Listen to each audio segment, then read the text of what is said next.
भारतीय छात्र संसद का ये मंच युवा नेताओं को प्रोत्साहित करता है, उनका हौसला बढ़ाता है और इसीलिए हम ऐसे छात्र नेताओं के विचारों को यहाँ पर सुनते हैं। और इसी क्रम में हमारे साथ एक और छात्र नेता शीतल मौजूद हैं जो कि पॉलिटिकल साइंस में मास्टर्स कर रही हैं। उन्हें मैं आमंत्रित करूंगी, वो आए। शीतल। शहीदों की चिताओं पर लगता हर बरस है मेला, देश की आई आफत तो शहादत ने झेला।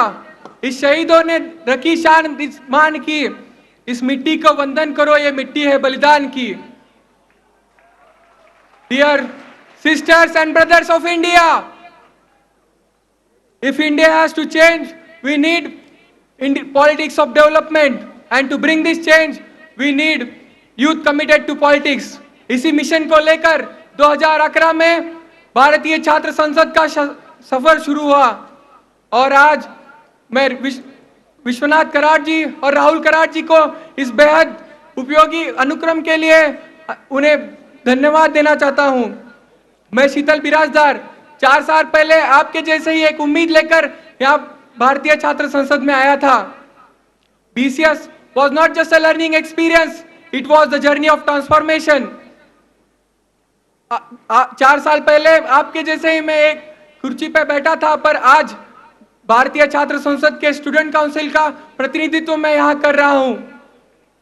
मित्रों, आपने एक बात तो महसूस की होगी, लोकसभा विधानसभा में हमारे विधायक जिस प्रकार का बर्ताव करते हैं, it is unfortunate, but the discipline, the seriousness and the conviction that you have shown, that is really appreciable. I appeal to the media, please make note of this. इन 3 दिनों में सीता से निर्भया तक से लेकर नक्सलवाद तक इन विविध विषयों पर अनेक वक्ताओं ने अपने विचार प्रकट किए, स्टूडेंट लीडर ने अपने बात रखी।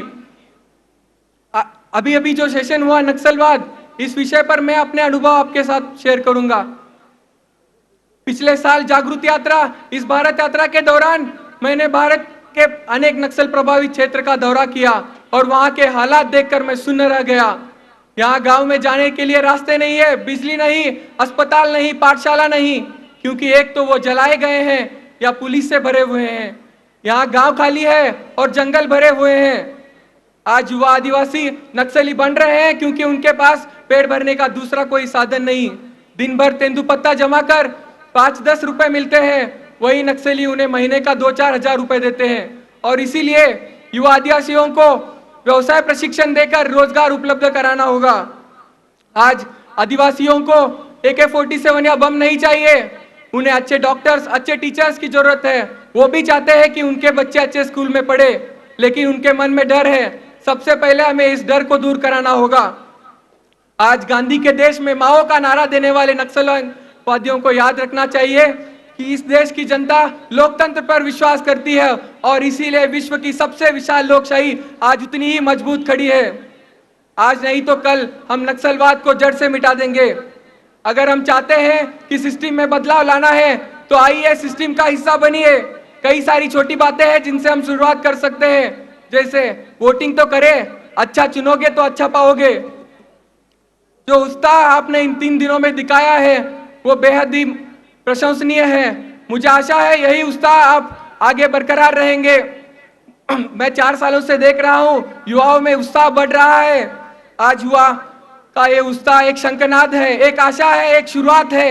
ये भारत की बदलाव की शुरुआत है। छात्र संसद तो 3 दिनों में समाप्त हो गया, परंतु इस छात्र संसद ने आपके दिलों में जो आग लगाई है उसकी मशाल होनी चाहिए। अंत में दिनकर जी की कुछ पंक्तियां सुनाकर मैं अपनी बात को विराम देना चाहूंगा। माँ का अंचल है फटा हुआ, माँ का अंचल है फटा हुआ, इन टुकड़ों को हमें सीना है। देखे देता कौन खून, दे सकता कौन पसीना है। देखे देता कौन खून, दे सकता कौन पसीना है। धन्यवाद। जय हिंद, जय भारत। शुक्रिया शीतल। और शीतल का यहाँ अभिनंदन करेंगे हम भारतीय छात्र संसद के मंच से युवा नेता शीतल महाराष्ट्र से। तालियों की गड़गड़ाहट के साथ स्वागत करते हैं हम लोग। शुक्रिया।